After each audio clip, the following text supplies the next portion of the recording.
Let's look at an example application of the Hencky-von Mises yield criterion. So let's consider a thin-walled tube, so with a square cross-section, so A by A with wall thickness T, subjected to a normal force P and a torsional load along the axis of T. So normal force P, torsion T. And let's determine what are the allowable values of P and T in combination. So we're going to think of having both P and T acting at the exact same time in the system. And let's try and determine what are all the possible combinations of axial force and torque that are permissible before the system yields. So the normal stress, well, that's just going to be the load P divided by the cross-sectional area. And the cross-sectional area we can approximate as 4 times A times T. So that's fairly straightforward.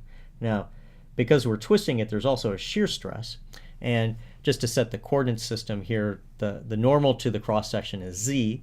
We'll take S as the coordinate, the arc length coordinate that goes around the tube, and N will be the normal coordinate, normal to both S and Z. So if I do that, then the shear stress, sigma ZS, well, that's the shear flow divided by the wall thickness. And the shear flow is the torque divided by twice the enclosed area. And the enclosed area is approximately A squared. So we have then that the shear stress is going to be T divided by 2A squared T. So, and these are the two stresses that are acting in the system. So I have a combined state of normal stress and shear stress. So it's a multi-axial state of stress in my system here. And we need to determine at what values of P and T we're going to have yield. So let's go ahead and we'll apply the Hencky-von Mises condition. And to do that, let me first write the stress sort of in this tensorial form. So I'll write it in the coordinate system ZSN.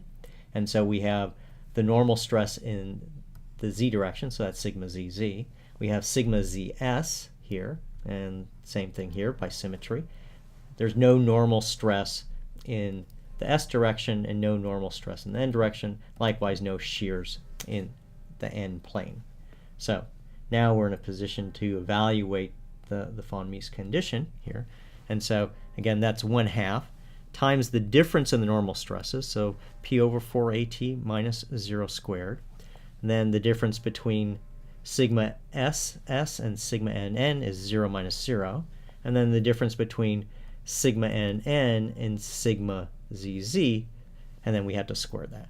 Plus the squares of the shears, and we have one shear, which is T over 2A squared T. And the other two shears are 0, and that has to be less than or equal to sigma y squared. So this is the condition here. So we can kind of rearrange this, collapse things down, and write this in this form. So we end up with P squared over 4AT y squared, sigma y squared, plus T squared over 2A squared T sigma y over root 3 squared, less than or equal to 1. So if you look at this, this is actually the equation of ellipse in the PT plane. And so let me go ahead and define a couple things here. Let me call Py is equal to 4AT sigma y squared, and Ty is equal to 2A squared T sigma y over root 3. These are actually the yield values for axial force when I have no torque, and the yield value in torque or torsion when I have no axial force. So these are actually the intercepts of the ellipse. And I can draw a nice diagram here which shows exactly what's going on here. So if I plot the normal force on one axis and the torque on the other axis, and I plot this ellipse here, I find I have an ellipse whose intercepts are Py and minus Py, minus Ty and Ty. And as long as the combination of torque and axial load is on the interior of this ellipse, then the system is going to be elastic. And when the combination of T and P approaches the ellipse, the boundary of the ellipse, then I'm going to have yield in the system.